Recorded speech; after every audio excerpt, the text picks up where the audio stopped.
കേരളത്തിലെ പൊതുസമൂഹത്തിലെ ജനങ്ങൾക്കെല്ലാം അറിയാവുന്ന വളരെ വ്യക്തമായിട്ടുള്ള കാര്യമാണ് മനീഷ. നിങ്ങൾ അതിനെക്കുറിച്ച് സംസാരിക്കൂ. നിങ്ങൾ അതിനെക്കുറിച്ച് നവോത്ഥാനത്തിന്റെ പേര് പറയും, സ്ത്രീ സുരക്ഷയുടെ കാര്യം പറയും, സ്ത്രീകളെ സംരക്ഷിക്കുന്ന അപ്പോസ്തലന്മാരായി മാറും. എന്നിട്ട് വേട്ടക്കാർക്കൊപ്പം കൈകൊടുത്തുകൊണ്ട് അവരുടെ എല്ലാ കാര്യങ്ങൾക്കും അന്തസ്സില്ലാതെ മുട്ടുമടച്ചുകൊണ്ട് മുട്ടുമടക്കി അവർക്ക് മുന്നിൽ മുട്ടുമടക്കിക്കൊണ്ട് അവരുടെ സംവിധാനത്തിനെല്ലാം നിന്നുകൊടുക്കുന്ന ഇതുപോലെയുള്ള ഒരു സർക്കാർ കേരള രാഷ്ട്രീയ ചരിത്രത്തിന് മുമ്പുണ്ടായിട്ടില്ല. നിങ്ങളുടെ പോലീസ് സംവിധാനം, നിങ്ങളുടെ പ്രോസിക്യൂഷൻ സംവിധാനം, നിങ്ങളുടെ സർക്കാർ സംവിധാനം എല്ലാം പരാജയപ്പെട്ടു എന്നുള്ളത് നിങ്ങൾ അംഗീകരിക്കൂ. നിങ്ങൾ അംഗീകരിക്കും.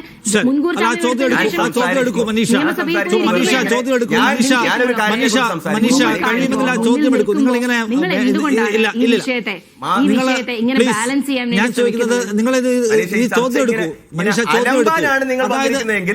അതാ മനീഷ ഈ ചോദ്യം എടുക്കൂ. ഹേമ കമ്മിറ്റി റിപ്പോർട്ടിനോട് ഒരു തരിമ്പ് ആത്മാർത്ഥത കാണിക്കാത്ത ഈ സർക്കാർ ഈ കേസിനകത്ത് ആത്മാർത്ഥത കാണിക്കില്ല എന്ന ആക്ഷേപം ഒരാൾക്ക് ഉന്നയിക്കാമല്ലോ. ആ എം എൽ എയുടെ സ്റ്റാറ്റസ് എന്താണ്? ആ എം എൽ എക്ക് ജാമ്യം അനുവദിച്ചത് ആ ജഡ്ജിയുടെ പേരാണ് എന്താണ്? ആ ജഡ്ജിയും ഈ പറയുന്ന ഹണി എം വർഗീസും ഒന്ന് തന്നെയല്ലേ? ആ ഹണി എം വർഗീസിന്റെ പശ്ചാത്തലം എന്താണ്, ഹിസ്റ്ററി എന്താണ് എന്നൊക്കെ നമ്മൾ അന്വേഷിക്കണം. അതിന് മറുപടി നിങ്ങൾ ആ ചോദ്യങ്ങൾ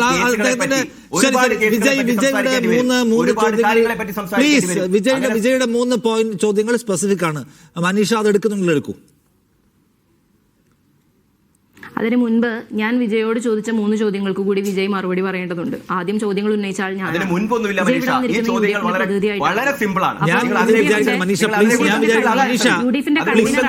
കേരളത്തിലെ പൊതുസമൂഹത്തോട് വന്ന് മനീഷ, ഞാൻ വിചാരിക്കുന്നത് ഈ ചർച്ചയിൽ കൂടുതൽ ആൻസറബിൾ താങ്കളാണെന്നാണ് കേട്ടോ. കാരണം നിങ്ങൾ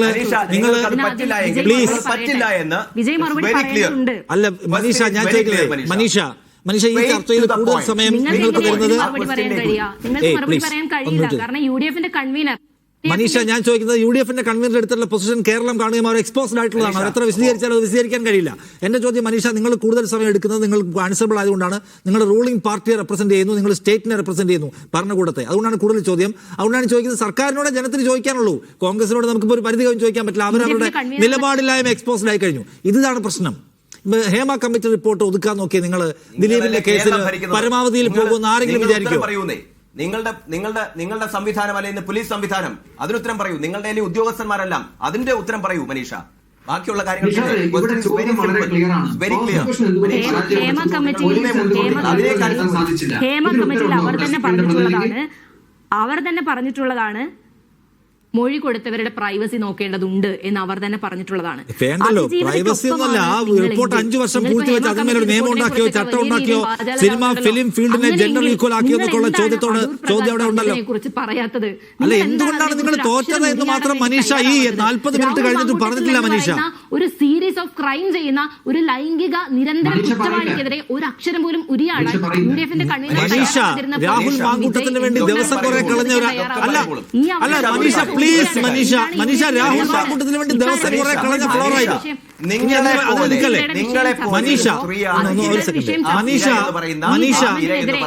മനീഷ രാഹുൽ മാങ്കൂട്ടത്തിന് വേണ്ടി കുറെ ദിവസം കളഞ്ഞ ഫ്ലോറാണ്. ഇത് നിങ്ങളുടെ പോയിന്റ് പറയൂ. നിങ്ങൾ തോറ്റു. എന്തുകൊണ്ട് നിങ്ങൾ തോറ്റു എന്ന് പറയൂ മനീഷ. എന്തുകൊണ്ട് നിങ്ങൾ തോറ്റു?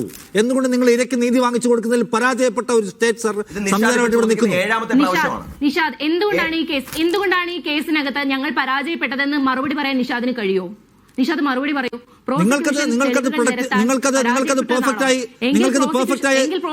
പെർഫെക്റ്റായി അവതരിപ്പിക്കാൻ കഴിഞ്ഞില്ല എന്നല്ലേ ഞാൻ കോമൺ മാണെന്ന് എനിക്ക് വിചാരിക്കേണ്ടത്. നിഷാദ് ജഡ്ജ്മെന്റ് കണ്ടിട്ടില്ല. നിഷാദ് ഇത് കാണാതെ നിഷാദിന് എങ്ങനെ ഇത് പറയാൻ കഴിയും? അപ്പൊ നിഷാദ് സ്ഥാപിക്കാൻ ശ്രമിക്കുന്നത് എന്താണ്? എന്തുകൊണ്ട് പ്രോസിക്യൂഷന്റെ അലംഭാവം കൊണ്ട് കോടതി എന്താ പറഞ്ഞത്? മനീഷ, കോടതി പറഞ്ഞിരിക്കുന്നത് എന്താണ്? ദിലീപ് ഗൂഢാലോചനക്കാരനാണ് എന്ന് തെളിയിക്കാൻ പ്രോസിക്യൂഷന് കഴിഞ്ഞിട്ടില്ല എന്ന് പറഞ്ഞല്ലോ. പ്രോസിക്യൂഷൻ എടുത്തുള്ള നിലപാട് ഏതറ്റം വരെയും ഞങ്ങൾ ദിലീപ് ഗൂഢാലോചനക്കാരനാണ് എന്ന് തെളിയിക്കാൻ കഴിഞ്ഞില്ല എന്ന് കോടതി പറഞ്ഞില്ലേ? മെറിറ്റിനെ കുറിച്ച് ശരി, നിങ്ങൾക്ക് ദിലീപ് തെളിയിക്കാൻ ഗൂഢാലോചനക്കാരനാണെന്ന് തെളിയിക്കാൻ കഴിഞ്ഞില്ല മനീഷ. അത് പ്രോസിക്യൂഷന്റെ അലംഭാവം കൊണ്ടാണ് എന്നാണ് നിഷാദ് സ്ഥാപിക്കാൻ ശ്രമിക്കുന്നത്. അല്ലെങ്കിൽ മറിച്ചൊരു പോയിന്റ് ഉണ്ടെങ്കിൽ അത് തെളിച്ചു പറയൂ മനീഷ. മറിച്ചൊരു പോയിന്റ് ഉണ്ടെങ്കിൽ അത് തെളിച്ചു പറയൂ. മറിച്ചൊരു പോയിന്റ് ഉണ്ടെങ്കിൽ CPM ഉണ്ടെങ്കിൽ പ്ലീസ് നിങ്ങൾ ഞാൻ പറഞ്ഞ കേൾക്കും. മറിച്ചൊരു പോയിന്റ് ഉണ്ടെങ്കിൽ പറ. മറിച്ചൊരു പോയിന്റും ഇല്ല. മറിച്ചൊരു പോയിന്റ് ഉണ്ടോ? ഇനി ഇപ്പൊ പോട്ടെ, നിങ്ങളുടെ കേസ് പെർഫെക്റ്റ് ആണ്, എന്നിട്ട് തോറ്റു. അപ്പൊ കോടതിയെ കുറിച്ച് നിങ്ങൾക്ക് പ്രശ്നമുണ്ടോ? ഉണ്ടേ അത് പറ. കോടതിയെ കുറിച്ച് പ്രശ്നമുണ്ടോ? അല്ലല്ല ഞാൻ ചോദിക്കട്ടെ. അല്ല, ഈ ബാബറി മസ്ജിദിന്റെ കേസിന്റെ വിധി വന്നപ്പോ എം സ്വരാജ് നിങ്ങളുടെ നേതാവ് പറഞ്ഞ പോലെ ഇത് കോടതി പ്രശ്നമാണെന്ന് വിചാരിക്കുന്നുണ്ടോ? അഡ്രസ് ചെയ്യാൻ പോലും തയ്യാറാവാത്തത് നിങ്ങൾ എം സ്വരാജ് പറഞ്ഞ പോലെ നിഷ്കളങ്കരെ നിങ്ങൾ വിചാരിക്കുന്നുണ്ടോ ഈ കോർട്ടിൽ നിന്ന് ഇതല്ലാതെ വേറൊരു വിധി വരുമെന്ന് വിചാരിക്കുന്നുണ്ടോ എന്നതാണോ നിങ്ങളുടെ നിലപാട്? ഇടയിലെല്ലാം ആ അതിജീവിത എന്ന് പറയുന്ന നടി ഞങ്ങൾ ഏത് അറ്റം വരെയും അപ്പീൽ പോകാൻ തയ്യാറാണ് എന്ന്, ഞങ്ങൾ അപ്പീൽ പോകുമെന്ന് കേരള സർക്കാരും പ്രോസിക്യൂഷനും ഞങ്ങളുടെ പ്രതിനിധികളും എല്ലാവരും അർത്ഥശങ്കയ്ക്കിടയില്ലാത്ത വിധം പ്രഖ്യാപിച്ചിട്ടുണ്ടെങ്കിൽ നിങ്ങൾ എന്തുകൊണ്ടാണ് വീണ്ടും വീണ്ടും ഇങ്ങനെയുള്ള ചോദ്യങ്ങൾ ചോദിക്കുന്നത്? നിങ്ങൾ ഇതിന്റെ അടിസ്ഥാനം തകർത്തിട്ടാണ് സുപ്രീം കോടതി വരെ പോയാലും കാര്യമുണ്ടോ? ഇതിന്റെ ബേസ് ലൈൻ തകർത്തിട്ട് നിങ്ങൾ എവിടെ വരെ പോയിട്ട് എന്താ കാര്യം? ഞങ്ങൾ അടിസ്ഥാനം തകർത്തു എന്ന് നിഷാദ് കോട്ട് ചെയ്യുന്ന ഒരു തെളിവ് ഇപ്പൊ ഒന്ന് പറയാമോ? അല്ല, ഞാൻ ചോദിക്കുന്നത് നിങ്ങൾ ഇവിടെ തോറ്റില്ലേ?